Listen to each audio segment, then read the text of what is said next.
ជំរាបសួរបងប្អូនទាំងអស់គ្នាថ្ងៃហ្នឹងបងប្អូននឹងមើលវីដេអូរបស់ខ្ញុំនឹងធ្វើវីដេអូឲ្យបងប្អូនមើលហើយនឹងការស្ដាប់បងប្អូនត្រូវតែស្ដាប់ខ្ញុំហើយថ្ងៃហ្នឹងខ្ញុំមករៀនភាសាខ្មែរហើយនឹងគណិតវិទ្យាខ្ញុំមករៀនកន្លះហើយនឹងលីត្រហើយនឹងសរសេរលោអន្តរលីត្រ1លីត្រហើយនឹងម៉ូតូហើយនឹងសំពៅរថយន្តហើយនឹង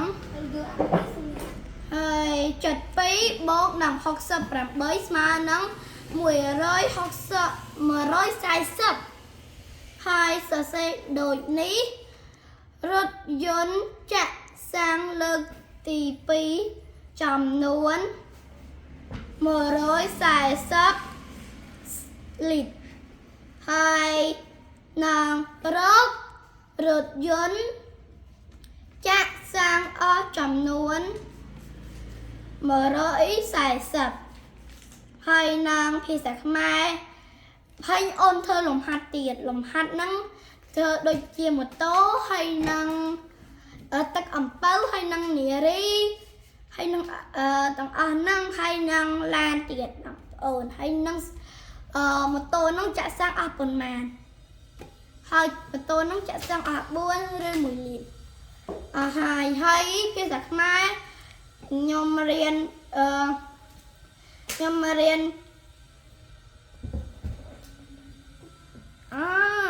អានោះដូចជាសត្វស្វានឹងជាងដេមួកហើយអ្នកដេមួកហ្នឹងសម្រាប់នៅមានអ្នកដេមួកមួយហ្នឹងគាត់ដើរលក់មួកហ្នឹងនៅតាមផ្លូវហើយគាត់នឹងសម្រាប់នៅក្រោមដើមឈើដែលមានម្លប់ជ្រជ្រឹងស្រឆីហើយគាត់សម្រាប់លក់ទៅហើយបន្តិចទៀតគឺមានសំឡេងជេកចាចគាត់ភ្ញាក់ឡើងគាត់ងាកមើលទៅលើហើយឃើញស្វាហ្នឹងកាន់